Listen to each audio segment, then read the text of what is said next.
ಹರಿ ಓಂ ಶ್ರೀ ಗುರುಭ್ಯೋ ನಮಃ.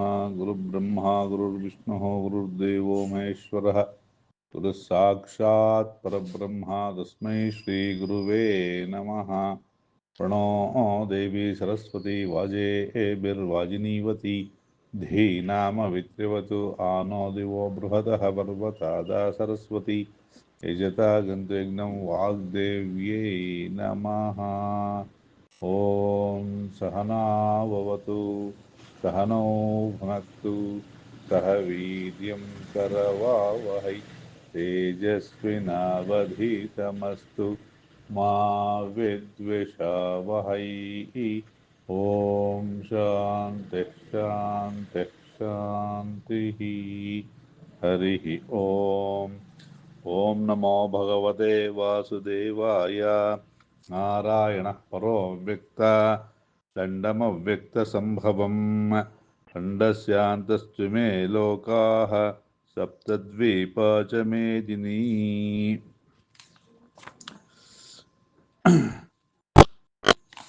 ಶ್ರೋತೃ ಮಹಾಜನಗಳೇ, ಭಗವದ್ಗೀತೆಯ ಅರ್ಥಚಿಂತನೆಯನ್ನು ಮಾಡ್ತಾ ಇದ್ದೀವಿ. ಈಗ 39 ಶ್ಲೋಕಗಳು ಹಿಂದಿನ ಚಿಂತನೆಯಲ್ಲಾಗಿದೆ. 40ನೇ ಶ್ಲೋಕ, ಮೊದಲನೇ ಅಧ್ಯಾಯ ಅರ್ಜುನ ವಿಷಾದ ಯೋಗದಲ್ಲಿ. ಈಗ ಅದೇನು ಅಂತ ಸ್ವಲ್ಪ ಅರ್ಥ ಮಾಡ್ಕೊಳ್ಳೋದಕ್ಕೆ ಪ್ರಯತ್ನವನ್ನು ಪಡೋಣ. ಕುಲಕ್ಷಯೇ ಪ್ರಣಶ್ಯಂತಿ ಕುಲಧರ್ಮಾಃ ಸನಾತನಾಃ ಧರ್ಮೇ ನಷ್ಟೇ ಕುಲಂ ಕೃತ್ಸ್ನಂ ಅಧರ್ಮೋ ಅಭಿಭವತ್ಯುತ. ಅರ್ಜುನ ಹೇಳ್ತಾ ಇದ್ದಾನೆ, ಕುಲಕ್ಷಯೇ ಪ್ರಣಶ್ಯಂತಿ, ಕುಲವು ನಾಶವಾದರೆ ಕುಲಧರ್ಮಾಃ ಸನಾತನಃ ಸನಾತನಾಃ, ಸನಾತನ ಕಾಲದಿಂದ ಬಂದಿರತಕ್ಕಂತಹ ಕುಲಧರ್ಮ ಅನ್ನೋದು ನಾಶ ಆಗುತ್ತೆ. ಧರ್ಮನಷ್ಟೇ ಕುಲಂ ಕೃತ್ಸ್ನಂ ಅಧರ್ಮೋ ಅಭಿಭವತ್ಯುತ. ಇಲ್ಲಿ ಧರ್ಮ ಅಂತಕ್ಕಂಥದ್ದು ನಷ್ಟ ಆದರೆ ಏನಾಗುತ್ತೆ ಅಂತಂದರೆ ಕುಲದ ಧರ್ಮ ಎಲ್ಲ ನಾಶ ಆಗತ್ತೆ ಅಂತ ಹೇಳಿ ಅವನ ವಿಷಾದವನ್ನು ಮುಂದುವರಿಸಿದ್ದಾನೆ. ಅಧರ್ಮಾಭಿಭವಾತ್ ಕೃಷ್ಣ ಪ್ರದಶ್ಯಂತಿ ಕುಲಸ್ತ್ರಯಃ ಸ್ತ್ರೀಷು ದುಷ್ಟಾಸು ವಾರ್ಷ್ಣೇಯ ಜಾಯತೆ ವರ್ಣಸಂಕರಃ. ಹೇ ಕೃಷ್ಣ, ಏನಾಗತ್ತೆ? ಅಧರ್ಮ ಅಭಿಭವಾತ್, ಅಧರ್ಮ ಅನ್ನೋದು ಮುಸ್ಕಾಗೋದ್ರಿಂದ, ಅಂದರೆ ಅದು ಆಚ್ಛಾದನೆ ಆದಾಗ ಪ್ರದುಷ್ಯಂತಿ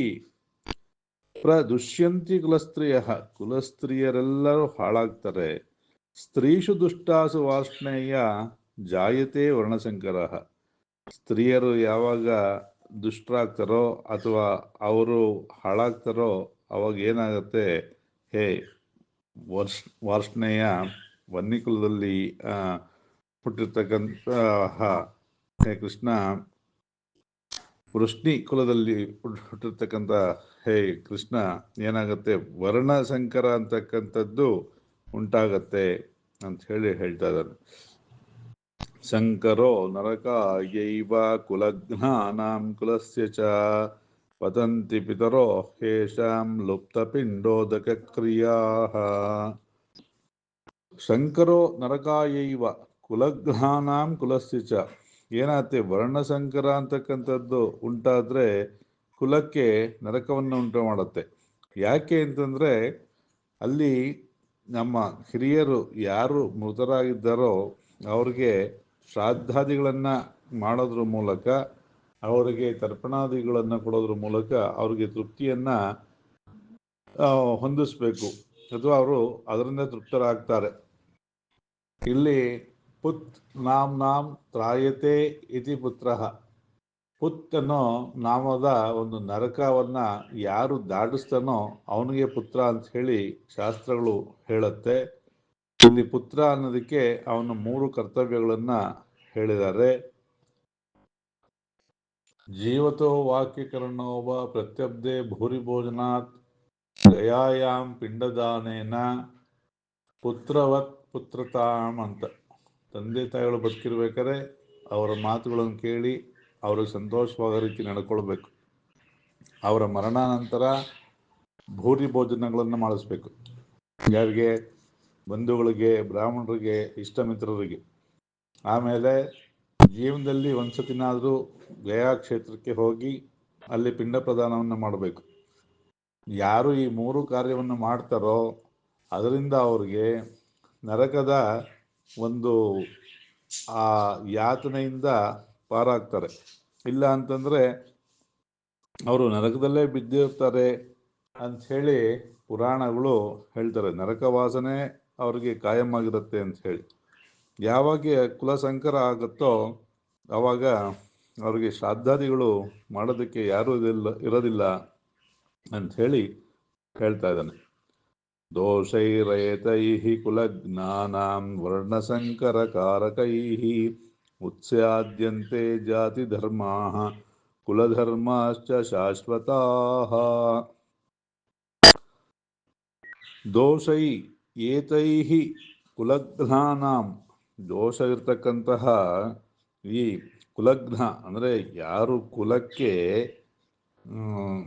ಕುಲಜ್ಞ ಅಂದರೆ ಯಾರು ಆತತಾಯಿಯಾಗಿರ್ತಾನೋ, ಅಂದರೆ ಯಾರು ತನ್ನ ಕುಲಕ್ಕೆ ಘಾತಕನಾಗಿರ್ತಾನೋ ಅಂಥವನಿಂದ ಏನಾಗುತ್ತೆ, ವರ್ಣಸಂಕರ ಉಂಟಾಗುತ್ತೆ.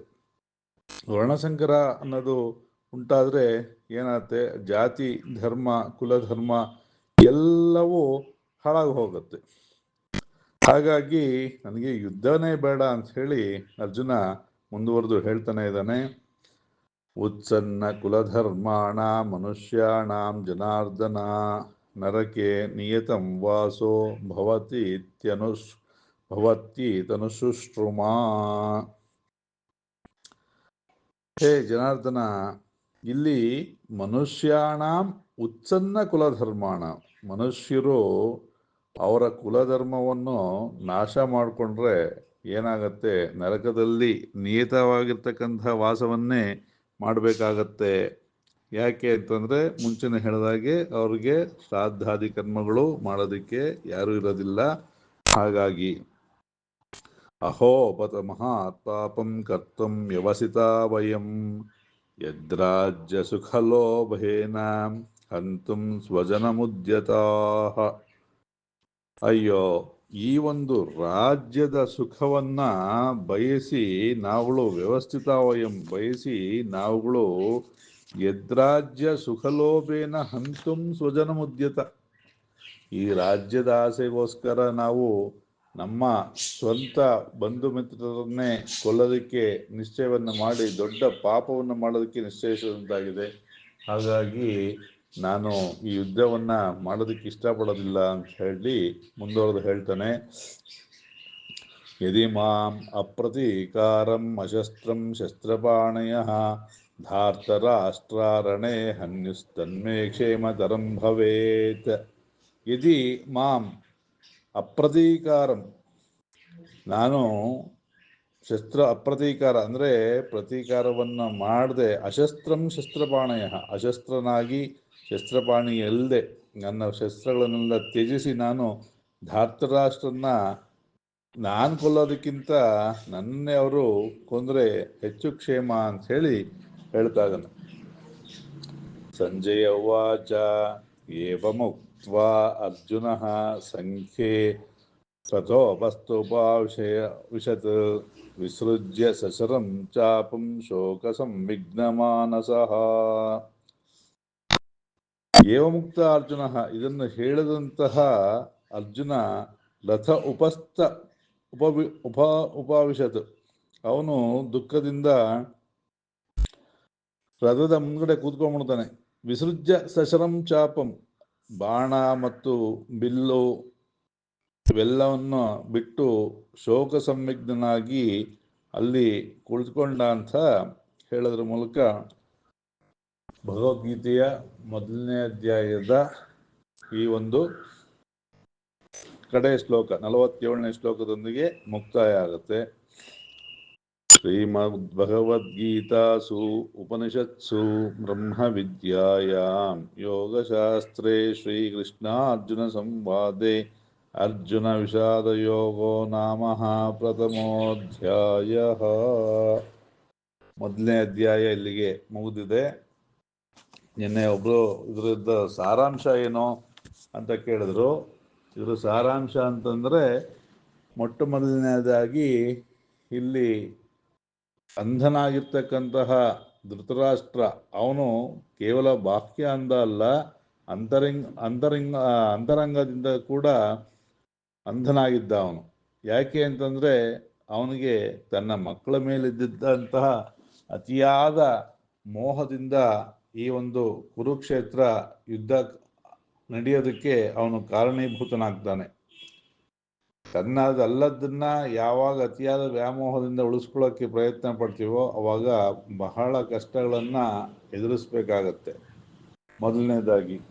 ಎರಡನೇದಾಗಿ ಇಲ್ಲಿ ಅರ್ಜುನನ ಮೋಹ ಕಂಡು ಬರ್ತಾ ಇದೆ. ಏನೋ ಪಾಪಿಷ್ಠರಾಗಿರ್ತಕ್ಕಂತಹ ಕೌರವಾದಿಗಳನ್ನು ಅವನು ಸಶಕ್ತನಾಗಿದ್ರೂ ಕೂಡ ಅವರಿಗೆ ದಂಡನೆ ವಿಧಿಸದೆ ಅವರನ್ನು ಬಿಟ್ಟು ಅವರಿಂದನೇ ನಾನೇ ಹತನಾಗ್ತೀನಿ ಅಂತಕ್ಕಂಥದ್ದು ಅರ್ಜುನನ ಮೋಹ.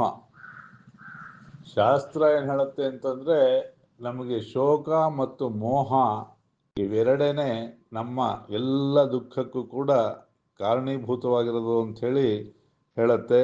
ಅದನ್ನು ನಮ್ಮ ಜೀವನದಲ್ಲಿ ಕೂಡ ನಾವು ಅದನ್ನು ಅಪ್ಲೈ ಮಾಡ್ಕೋಬೇಕು, ಅಂದರೆ ಅನುಸರಿಸ್ಬೇಕು. ಆ ಶೋಕ ಮೋಹಾದಿಗಳನ್ನು ಬಿಡೋ ಒಂದು ಪ್ರಯತ್ನವನ್ನು ಸತತವಾಗಿ ಮಾಡಬೇಕು.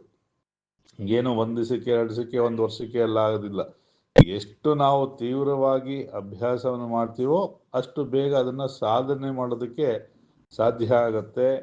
ಹೇಗೆ ಇವನು ಧೃತರಾಷ್ಟ್ರ ರಾಜ್ಯವನ್ನು ಬೇಕು, ತನಗೇ ಬೇಕು, ತನ್ನ ಮಕ್ಕಳಿಗೆ ಇರಬೇಕು ಅಂತಕ್ಕಂಥ ಮೋಹದಿಂದ ಕಡೆಗೆ ಅವನ ವಂಶವೇ ನಾಶ ಆಯಿತು. ಅದೇ ರೀತಿ ದುಷ್ಟ ಶಿಷ್ಟ ರಕ್ಷಣ ಇದನ್ನು ಮಾಡದೇ ಇತ್ತು ಅಂತಂದರೆ ಅದು ಕೂಡ ಪಾಪವೇ. ಯಾಕೆ, ನಾವು ಎಲ್ಲಿ ಶಿಷ್ಟರಿರ್ತಾರೋ ಅವರಿಗೆ ದುಷ್ಟರಿದ್ದ ಕಡೆ ಶಿಕ್ಷೆಯನ್ನು ಆಗಲೇಬೇಕು ಅವ್ರಿಗೆ. ಇಲ್ಲ ಅಂತಂದರೆ ಅವರನ್ನು ನಾವು ಸಂರಕ್ಷಣೆ ಮಾಡೋದ್ರಿಂದ ಕೂಡ ಪಾಪ ಉಂಟಾಗತ್ತೆ. ಹಾಗಾಗಿ ನಾವು ದುಷ್ಟ ಶಿಕ್ಷಣ ಅಂತಕ್ಕಂಥದ್ದು ಮಾಡಬೇಕು, ಶಿಷ್ಟ ರಕ್ಷಣಾ ಅಂತಕ್ಕಂಥದ್ದನ್ನ ಮಾಡಬೇಕು. ಇಲ್ಲಿ ಮೋಹದಿಂದ ನಾವು ಏನಾದರೂ ತಪ್ಪು ಮಾಡ್ತಿದ್ದವರು ಕೂಡ ಅವ್ರನ್ನ ನಾವು ಶಿಕ್ಷೆ ಮಾಡಿಲ್ಲ ಅಂತಂದರೆ ಅದರಿಂದ ಕೂಡ ನಮಗೇನಾಗುತ್ತೆ, ದುಃಖ ಅಂತಕ್ಕಂಥದ್ದು ಉಂಟಾಗತ್ತೆ. ಹೇಗೆ ಅಂತಂದರೆ, ಮನೆಯಲ್ಲಿ ಸಣ್ಣ ಮಕ್ಕಳಿದ್ದಾಗ ಅವರು ತಪ್ಪುಗಳನ್ನು ಮಾಡಿದಾಗ ಅವ್ರಿಗೆ ಬೈದು ಹೊಡೆದು ಅವ್ರನ್ನ ಸರಿದಾರಿಗೆ ತರಬೇಕಾಗತ್ತೆ. ಲಾಲಯೇತ್ ಪಂಚವರ್ಷಾಣಿ ಪಾಲಯೇತ್ 10 ವರ್ಷಾಣಿ ತಾಡಯೇತ್ 15 ವರ್ಷಾತ್ 16 ವರ್ಷಾತ್ ಸ್ನೇಹವತ್ ಪಾಲಯ ಅಂಥೇಳಿ ಹೇಳ್ತಾರೆ.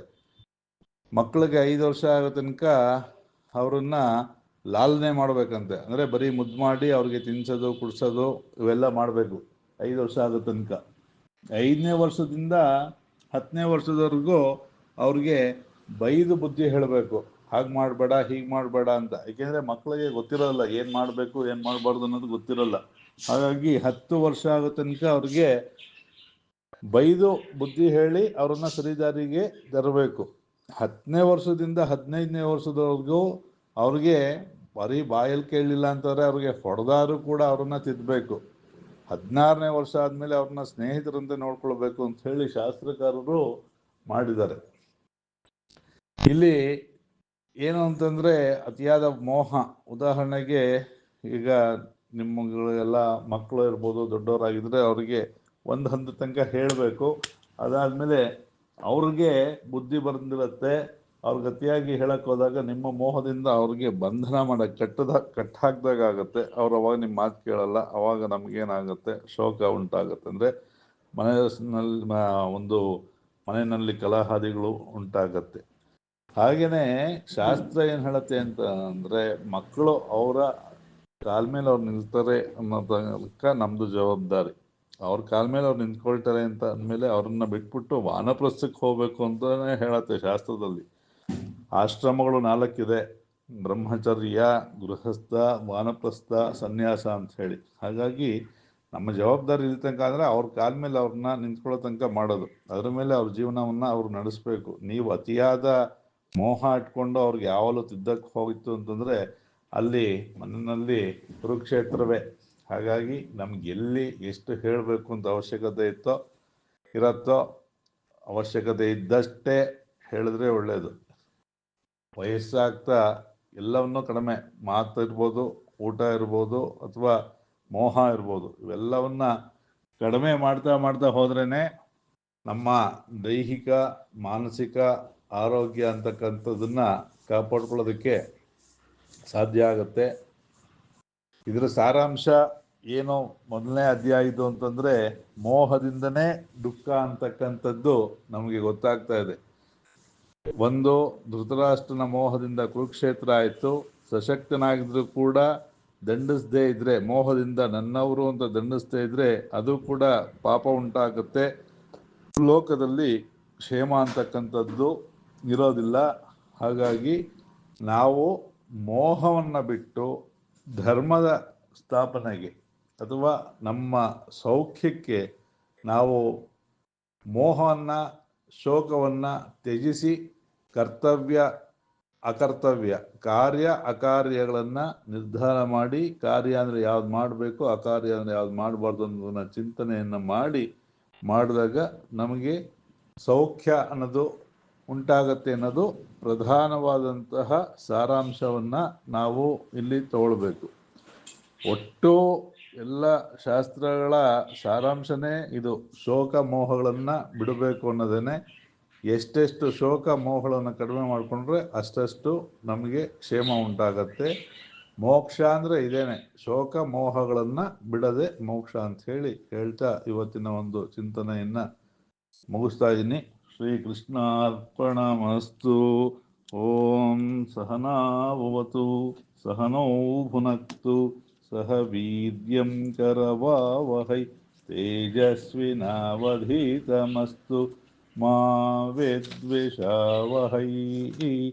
ಓಂ ಶಾಂತಿಃ ಶಾಂತಿಃ ಶಾಂತಿಃ.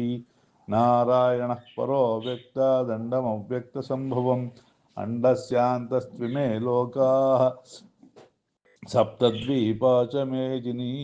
ಹರಿ ಓಂ ಕೃಷ್ಣಾರ್ಪಣಮಸ್ತು.